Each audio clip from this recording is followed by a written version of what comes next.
Hola, ¿qué tal muchachos? ¿Cómo están? Espero que a pesar de la contingencia puedan repasar toda la documentación que hemos enviado. A continuación vamos a ver la Revolución Rusa, que es inmediatamente el contenido que continúa con la Primera Guerra Mundial. Yo ya les mandé el PowerPoint y el video de la Primera Guerra Mundial. Entonces, ese video de la Primera Guerra con este de la Revolución Rusa, esos dos van a ser todo lo que va a entrar en la segunda evaluación. Voy a mandar un instructivo ahí porque tengo pensado ya para el día 22 de junio. Voy a mandar la segunda evaluación para que la realicen y van a tener plazo hasta el 30 de junio para entregarla. ¿Ya? Entonces, es importante que vean el video de la Primera Guerra Mundial y este de la Revolución Rusa. Este es más cortito, ¿ya? El otro un poquito más largo, pero este es más cortito. Para finalizar ya con la unidad cero, que es este caso de los contenidos de primero medio. O sea, imagínense, estamos a la fecha de hoy y recién vamos a terminar con estos temas, pero era importante revisarlos para ahora empezar ya con el periodo entre guerras después, que va a entrar todo lo que tiene que ver con eh, lo que pasó de los totalitarismos, el surgimiento del fascismo, nazismo, de, también del tema del comunismo. ¿Ya? Entonces es importante para saber esos temas del comunismo, vamos a ver ahora la Revolución Rusa. ¿Ya? ¿Cuáles son los objetivos que vamos a tratar en este pequeño PowerPoint? Dice, definir la Revolución Rusa como un cambio estructural que sustituyó el régimen zarista por uno comunista. El segundo dice ahí, analizar el desarrollo político de la Revolución Rusa, Revolución de Febrero, Gobierno Provisional y Revolución de Octubre. Identificar los principales líderes comunistas. Entonces vamos a ver en términos generales para comprender qué pasó con Rusia, porque si ustedes revisan el primer video de la Primera Guerra Mundial, nos vamos a dar cuenta ahí de que Rusia, en este caso, abandonó la guerra, tuvo que dejar la guerra en el año 1917. ¿Y por qué deja la guerra? Justamente porque tiene un conflicto interno, la revolución rusa, hay un tema interno que tienen ellos ahí, por lo tanto no pueden estar peleando con otros países si tienen un problema en su país. Por lo tanto ellos se ven obligados a abandonar la guerra, pero no la abandonan inmediatamente. O sea, una vez que se implementa la revolución, no se abandona inmediatamente. Después vamos a ver qué pasa. Pero es importante comprender que esto ocurre en plena Primera Guerra Mundial. ¿Ya? La Guerra Mundial de 1914 hasta 1918. Y esta revolución ocurre en 1917. O sea, todavía faltaba para que terminara la guerra. Pero vamos ahora a centrarnos en qué es lo que sucedió finalmente en Rusia. ¿Ya? Entonces, vamos a hablar de que en este momento el título acá, surgimiento de la Unión Soviética, porque a partir del año 1917, una vez implementada la revolución, se termina este tema de Rusia, se acaba el concepto Rusia y ya se conoce como Unión Soviética. ¿Ya? A partir de ese momento ya como que comienza, cuando hablamos de la Unión Soviética, hablamos de este país ya que está impregnado con esta corriente filosófica marxista de Carlos Marx. ¿Ya? Entonces, en 1917, dice ahí, en pleno desarrollo de la Primera Guerra Mundial, eh, el Imperio Ruso, acuérdese que cuando estamos en guerra mundial, en la Primera Guerra, estamos hablando del Imperio Ruso, pero el Imperio Ruso, en el año 1917, ocurre una revolución en el Imperio, ¿ya? Y finalmente desaparecen la figura de los zares, ¿ya? El zar era la figura como del rey, ¿ya?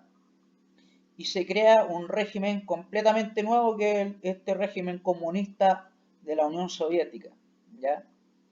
¿Cuál es el contexto general? O sea, estamos hablando de cómo finalmente se da esto y hablamos de inicio del siglo XX, es decir, los primeros años de 1900.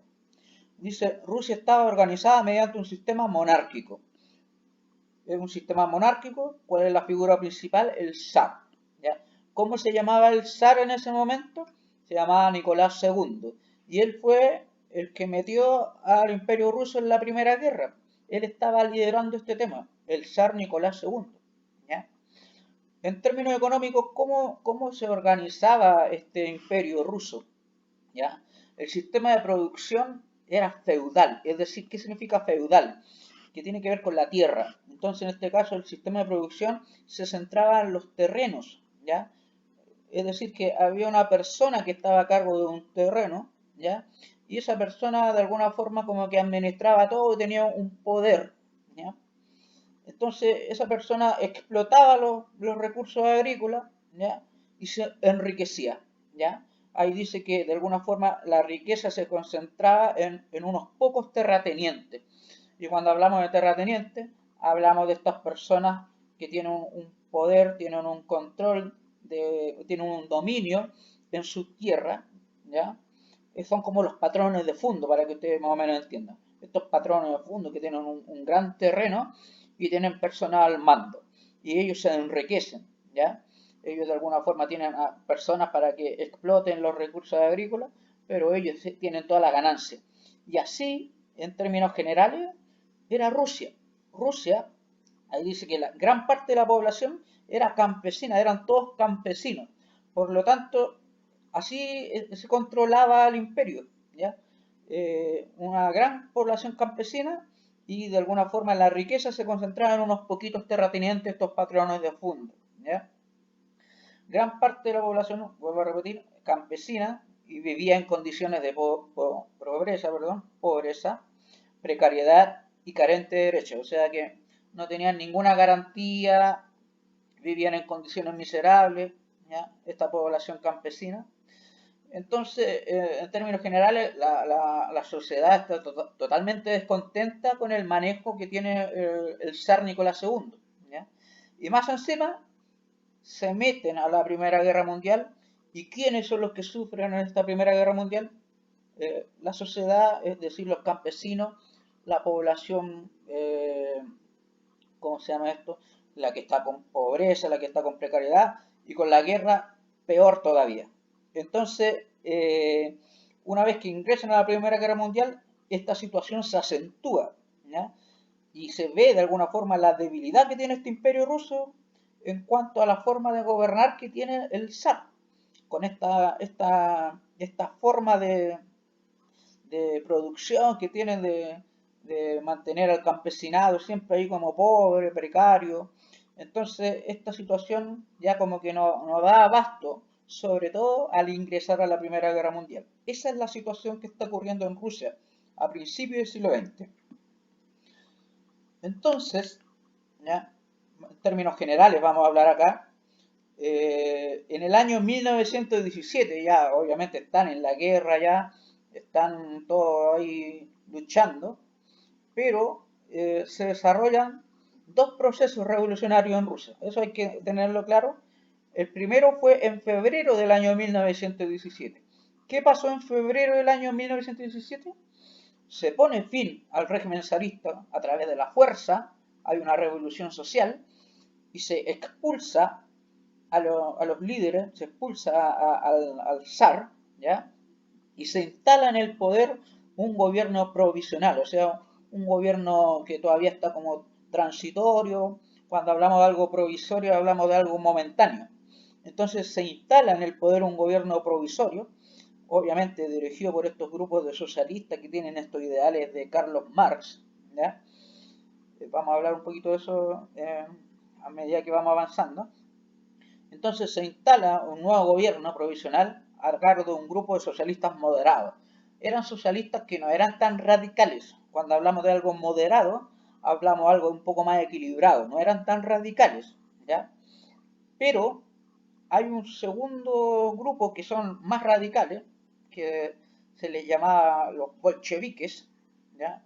Son unos partidos que están allá en la Unión Soviética, que son comunistas, pero estos bolcheviques son un poco más radicales. Entonces no están como muy contentos con este gobierno provisional, ¿ya? ¿Por qué? Porque este gobierno provisional, si bien la revolución fue en febrero, este gobierno provisional mantuvo a Rusia todavía en la Primera Guerra Mundial. No terminaron con la participación. Por lo tanto, este segundo grupo, liderado por Vladimir Lenin y León Trotsky, en el octubre, ¿ya? Un poquito después de febrero, octubre, de alguna forma ellos hacen como una segunda revolución y sacan ese gobierno provisional y se instalan en el poder los que son llamados bolcheviques, ya son los comunistas un poco más radicales, y con ellos instauran el primer régimen político de carácter socialista a nivel mundial. Vladimir Lenin y León Trotsky, ellos son los máximos exponentes, y una vez que ellos se instalan en el poder en octubre, ellos finalmente deciden sacar a Rusia, ahora Unión Soviética, de la Primera Guerra Mundial, porque se dan cuenta de que primero hay que organizar ahora, porque hicieron la revolución, hay que organizar ahora, hay que concentrar todo para de alguna forma sacar adelante el país, ¿ya? Hay que ver el tema interno, tenemos un problema interno nosotros, estamos en una etapa de reorganización, por lo tanto no pueden estar ahí luchando y perjudicando más a la población. Acá tenemos la imagen del zar Nicolás II de Rusia. Él fue el último zar, ¿ya? Y ahí sale una consigna que gobernó desde la muerte de su padre, que fue en 1894, hasta cuando abdicó en 1917. Imagínense que la revolución fue en febrero, pero finalmente la abdicación ya oficial fue en marzo. Tenemos la figura del zar Nicolás II. Para los que vieron los documentales de Apocalipsis, sale ahí la figura del zar Nicolás II, que tiene un primo, que es Jorge V de Inglaterra, y parecen gemelos. Son todos primos, para que ustedes más o menos sepan. Hay una familia que está liderando Europa en este periodo. El Kaiser Guillermo II también es primo de ellos, y con Jorge V. Entonces al final hay una disputa familiar acá, porque todos descienden de la reina Victoria, que es la reina Victoria de Inglaterra. Todos descienden de esa mujer y están gobernando Europa, chiquillos, ¿ya? Entonces, para que más o menos sepan, acá tenemos a Nicolás II, ahí está con la familia, la esposa y los hijos, ¿ya? Tiene una familia, ahí hay una foto totalmente distinguida de la élite, de la persona que está gobernando el imperio, ¿ya?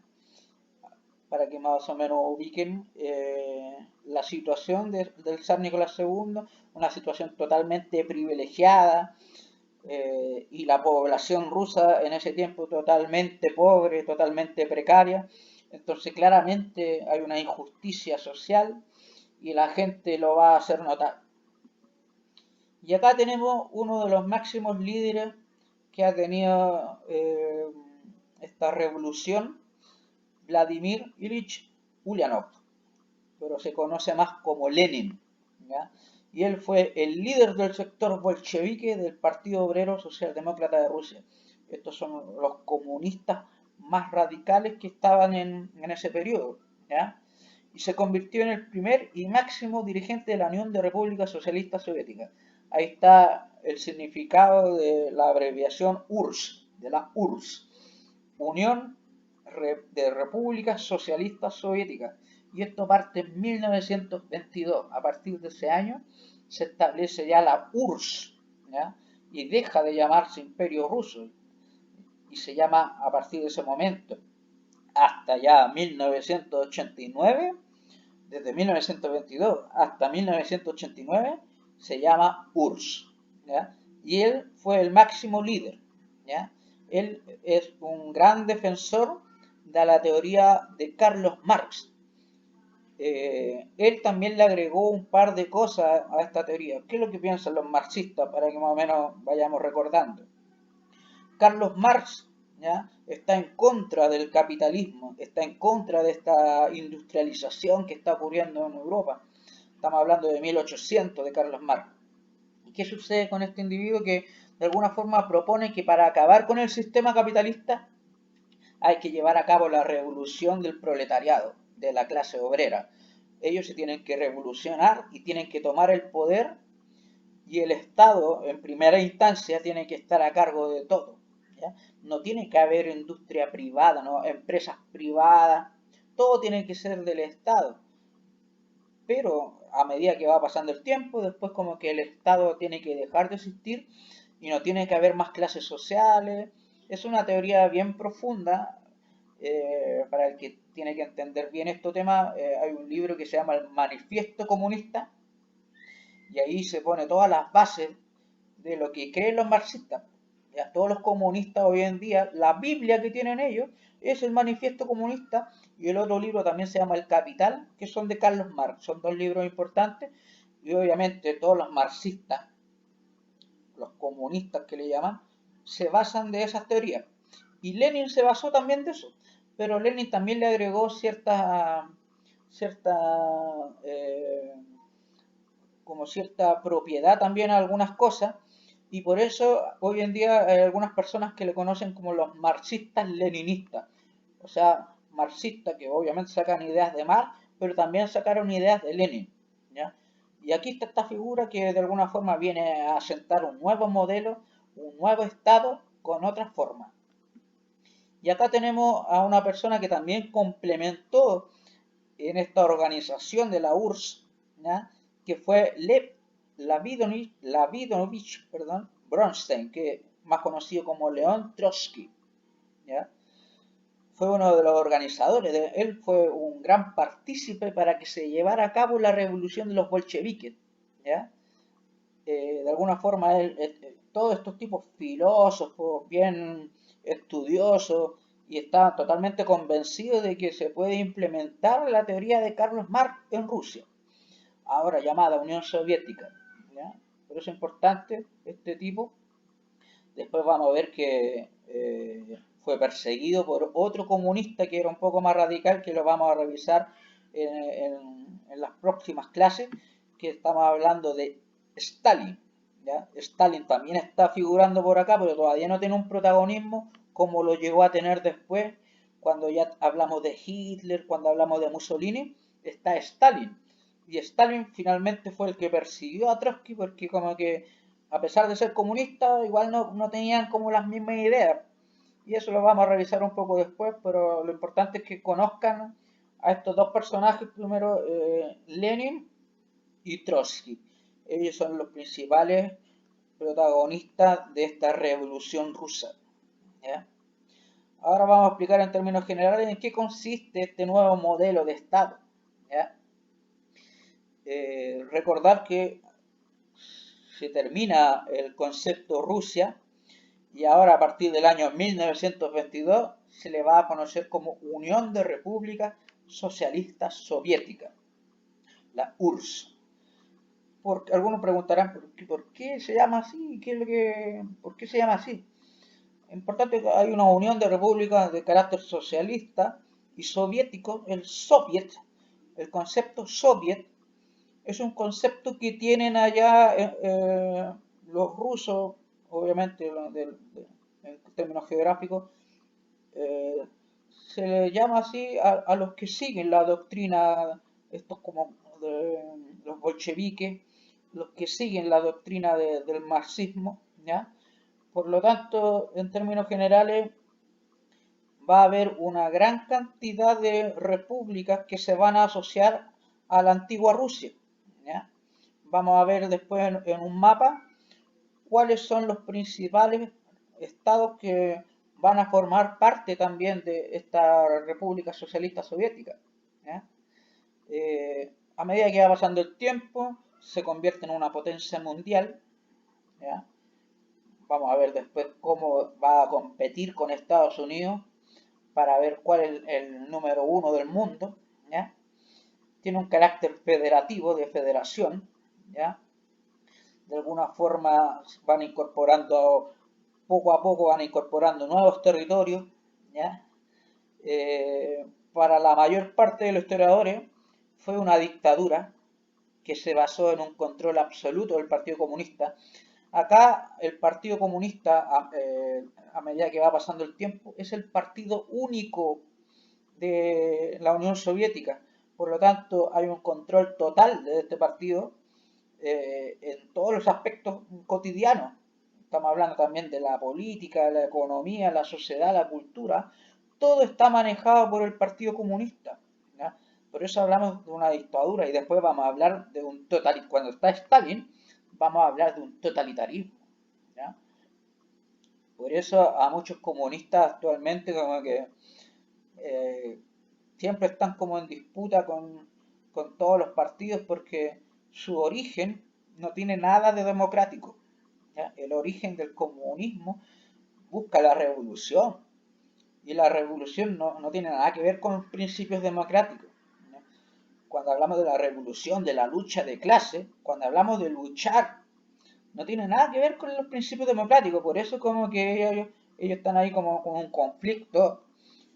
Chuta, ¿somos democráticos o somos comunistas? Entonces, de alguna forma siempre ha tenido problemas el comunismo a lo largo de la historia de Chile también, ¿ya? Entonces, acá tenemos una fuente primaria. Esto es un fragmento de cuáles son las medidas que tomó Lenin una vez instalado el gobierno comunista. Obviamente, cuando se instalan ahí, realizan la revolución y se instalan como gobierno, van a adoptar una serie de medidas y acá tenemos algunos puntos para que más o menos vayan entendiendo cuál es el pensamiento que tenía Lenin. Por ejemplo, dice número uno, nuestra actitud hacia la guerra no admite concesión alguna por pequeña que sea. O sea que ellos de alguna forma no van a ceder en ninguna situación cuando tengan que ir a la guerra. Si es que hay alguien que quiere de alguna forma atacarlos, por decirlo. Número 2, la peculiaridad del momento actual en Rusia es el paso de la primera etapa de la revolución a su segunda etapa, que debe poner el poder en manos del proletariado y de los sectores pobres del campesinado. O sea que ellos, en esta primera etapa de los rusos, que después, obviamente, vuelvo a repetir, se empiezan a llamar la Unión de Repúblicas Socialistas Soviéticas, ¿ya? Este documento es del año, ahí abajo, 1917, pero a partir de 1922 el país se va a llamar URSS, ¿ya? Entonces, ellos dicen que la primera etapa ya implementaron la revolución, pero una vez ya implementada toda la revolución, la segunda etapa es poner en el poder al proletariado, a los obreros. Ellos quieren el poder total que esté en manos de los obreros. Esa es la principal teoría de ellos. Acá tenemos 5 puntos, pero no están obviamente todos, ¿ya? Esto es un fragmento solamente. Número 4 dice ahí, explicar a la masa que los soviets de diputados obreros son la única forma posible de gobierno revolucionario. Ahí estamos con el concepto soviet, que son los que pertenecen a este partido, ¿ya? Están explicándole a la masa, están explicándole al pueblo, de que la única forma posible de revolución en el país es que estén todos a favor de los soviets, o sea, a favor de los que están en el Partido Comunista, de alguna forma, para lograr la revolución real, la masa como que tiene que apoyar a los soviets, ¿ya? Número 6 dice ahí, confiscación de todas las tierras de los terratenientes, nacionalización de las tierras. Imagínense, está implementando estas medidas, chiquillos. Confiscar significa, de alguna forma, quitar. Y le quitan las tierras a los terratenientes, o sea, a los que tenían los patrones de fondo. Chao, patrones de fondo. Ahora las tierras van a estar a cargo del Estado, de los soviéticos, ¿ya? Nacionalización de las tierras, es decir, que de alguna forma esas tierras que pertenecían a particulares, a privados, ahora van a ser parte del Estado. Número 7, fusión inmediata de todos los bancos del país en un banco nacional único, sometido al control de los soviets. O sea, de que todos estos bancos que conocemos actualmente, privados, de alguna forma los bancos ya se van a fusionar todos iban a formar uno solo, iba a ser un banco nacional único, y va a estar sometido al control de los soviets, o sea, a los que están en este partido comunista liderando todo esto de la revolución. Imagínense, estas son las medidas. Por eso, chiquillos, para que más o menos entiendan, cuando ocurrió el golpe de Estado acá en Chile, Allende estaba tratando en cierta medida de adoptar medidas que tienen que ver con esto, que tienen que ver con estas ideas marxistas. Allende quería nacionalizar el cobre, también quería expropiar algunas empresas. Entonces, esas ideas se implementan producto de Carlos Marx, que la instaló, de la lucha de clases, de la revolución. Pero ¿cuál es la diferencia? Que Allende quería hacer una revolución como en democracia, quería hacer una revolución no armada, sino que sea una revolución en democracia. Entonces ahí como que fue algo novedoso, algo nuevo. Pero estamos acá en 1917 y esto es lo que quiere implementar Lenin, ¿no? Acá tenemos el mapa cuando comienza este tema de la Unión de Repúblicas Socialistas Soviéticas, la URSS, ¿ya? Y ahí tenemos algunos países que se fueron incorporando a estas repúblicas socialistas. Tenemos Uzbekistán, Turkmenistán, Tayikistán, y después, a medida que va pasando el tiempo, se va incorporando Ucrania, Bielorrusia, se va incorporando eh, Kazajistán, ¿ya? Hay un montón de países que se van incorporando, ¿ya? ¿Por qué? Porque la Unión de Repúblicas Socialistas de alguna forma se va expandiendo también, va expandiendo su ideología, ¿ya? Al igual que los estadounidenses van expandiendo su ideología. Y ahí después futuramente vamos a ver este conflicto ideológico, ¿ya? Acá tenemos el escudo que utilizó la Unión Soviética y para que ustedes más o menos entiendan, hoy en día el Partido Comunista, todos los comunistas, el símbolo que tienen los comunistas es la hoz y el martillo. Ahí tenemos la hoz y el martillo que son obviamente símbolos, perdón, que caracterizan a los proletarios. Son símbolos, son herramientas que caracterizan a los obreros. Por lo tanto, ellos como que le ponen esa simbología para que ellos se sientan parte de todo esto que está surgiendo, ¿ya? Entonces la hoz y el martillo sobre un globo terráqueo, así como que a partir de ahora los proletarios se van a unir en todos los países y como que la lógica de ellos es que todos los países van a hacer la revolución y finalmente a partir de este momento como que ellos buscan que los obreros, los proletarios, lideren todas las naciones, ¿ya? Entonces, para que vayan entendiendo, esto se formó el escudo de la URSS en el año 1923, o sea, un año ya desde que se llama la Unión Soviética.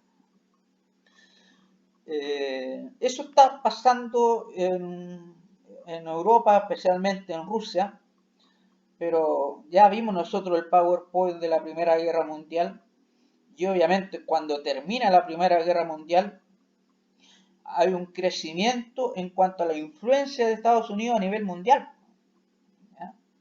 Se transforma el orden internacional. Las potencias europeas finalmente ceden. ¿Por qué ceden? Porque están totalmente destruidas, porque Europa se declaró la guerra a sí mismo. Entonces, como ellos todos están totalmente débiles, las potencias europeas, Estados Unidos crece en cuanto a su influencia, ¿ya? ¿Cómo se da esto? Producto de la guerra, todos los europeos tienen un costo humano tremendo, económico, ¿ya? Y ellos tienen que asumir eso, ¿ya? Y obviamente Estados Unidos va a aprovechar este papel que va a tener a partir de ahora, que va a convertirse en la primera potencia mundial. Recuerden que en el siglo XIX Inglaterra y Francia eran las potencias máximas, pero después de la Primera Guerra Mundial Estados Unidos va a ser la potencia máxima, ¿ya? Entonces se posiciona a Estados Unidos como el principal agente de reconstrucción europea. ¿Qué significa eso? Que de alguna forma Estados Unidos va ahora aportar a los europeos para que se reconstruyan. Pero ¿cómo se da eso? Obviamente los europeos, devastados por la guerra, van a estar obligados a recibir ayuda estadounidense. Y los estadounidenses van a prestar créditos a todas las naciones y obviamente así todos los países europeos se van a endeudar con Estados Unidos y además también van a tener que importar mercancías norteamericanas. Importar significa, acuérdese, de comprar materia prima o cosas de consumo, van a comprar todo eso de Estados Unidos porque ellos no van a poder exportar prácticamente nada porque están en la ruina. Por lo tanto, va a haber un poder de Estados Unidos a partir de la Primera Guerra Mundial, un poder tremendo de Estados Unidos. Europa se va en decadencia, ¿ya? Una decadencia que no va a poder recuperar nunca. Me refiero al poder que tenían antes en el siglo XIX y siglos atrás, porque finalmente esta guerra perjudicó a ellos mismos, a Europa. Durante la década de 1920, recuerde que la guerra 1914-1918, pero a partir del año 1920 el poder económico que va a tener Estados Unidos, y no solo económico, sino político y militar, va a ser tremendo y va a posibilitar de alguna forma de que la cultura norteamericana se vaya expandiendo. ¿Ya? ¿A través de qué medios? A través de los medios de comunicación, en este caso el cine y la radio. Todos van a querer ser gringos ahora como que es la moda. Ahora todos de alguna forma van a querer copiar lo que hacen ellos. ¿Ya? Y déjeme decirle que hasta el día de hoy estamos así. Imagínense que todos estamos como pendientes de lo que hace Estados Unidos. Todos estamos de alguna forma así como atentos a cualquier cosa que salga de Estados Unidos. Entonces eso va a empezar desde 1920, chiquillos, que de alguna forma todos los países del mundo van a mirar como modelo a seguir a Estados Unidos, modelo económico a seguir, modelo político a seguir, que los militares van a tener que especializarse allá en Estados Unidos porque son modelos a seguir, ¿ya? Las películas que ya son modelos a seguir, la música, o sea, a partir de este momento, chiquillos, hay una influencia estadounidense y ustedes deben saber y deben ver que hasta el día de hoy figura.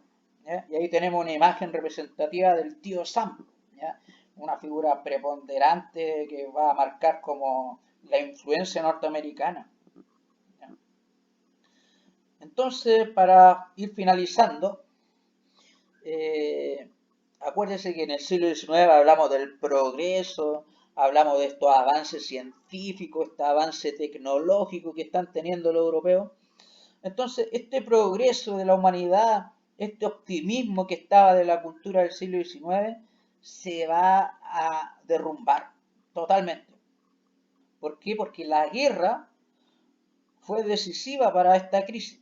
La Primera Guerra Mundial finalmente pone en evidencia que, ahí está con rojo, el desarrollo científico, tecnológico, el desarrollo industrial que había adquirido anteriormente los europeos, todo eso claramente fue como para progreso, para avanzar, para la grandeza, pero se dieron cuenta que todo ese desarrollo científico y tecnológico también se va a utilizar y fue utilizado como una herramienta de la barbarie y de la catástrofe. O sea, todo este avance científico también fue para la destrucción, no es solo para el avance. Se dieron cuenta que todo lo que habían hecho fue para la autodestrucción.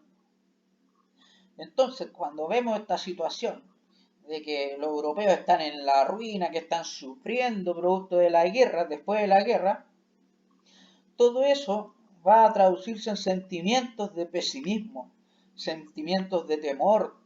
La gente va a tener desconfianza y sobre todo de los líderes políticos, ¿ya? Especialmente en Europa. ¿Ya? Entonces vamos a ir viendo que producto de toda esta situación, ya la civilización occidental, es decir, los europeos, en el siglo XIX comienzan de alguna forma con una lógica de progreso, pero en el siglo XX se desmorona, se acaba, se destruye. Y ahí, a partir de ese momento, ya después de la Primera Guerra, hay miedo, hay pesimismo, hay temor, hay desconfianza en todos los países europeos, especialmente, chiquillos, vamos a ver después, en Alemania, porque Alemania fue la que perdió la guerra y Alemania es la que está totalmente en la miseria. Por lo tanto, vamos a ir entendiendo por qué finalmente surgen estas figuras de Hitler, por qué el nazismo después tiene harta cabida. Y también en Italia. ¿Ya? Entonces vamos a ir viendo que después estas ideas nacionalistas van tomando cabida, sobre todo en esta gente que necesita protección, la gente necesita seguridad, y debido a eso finalmente van a caer rendidas a estas nuevas ideologías. ¿Ya? Eso es lo que vamos a ir viendo en las próximas clases, chiquillos. ¿Ya? Aquí, fin de la unidad 0, chiquillos. Se termina esta temática. Vuelvo a repetir, revise el video de la Primera Guerra Mundial. Les voy a mandar un instructivo para que vean ahí el video de la Primera Guerra Mundial, que vean este video de la Revolución Rusa, y en base a estos dos vamos a realizar la primera, que sea, perdón, la segunda evaluación, la segunda nota, vamos a realizarla en base a estos dos videos. Para los que quieran complementar, véanse también, sobre todo ahora que algunos tienen harto tiempo, vean también algunos videos de Apocalipsis de la Primera Guerra Mundial para poder comprender un poquito más. Estoy seguro, sobre todo los que me fueron entregando los trabajos de la guía resumen de la Primera Guerra Mundial, eso fue una guía para complementar, para de alguna forma practicar para esta evaluación que se viene. Estoy seguro que todos los que me mandaron esa guía les va a ir bien en esta evaluación.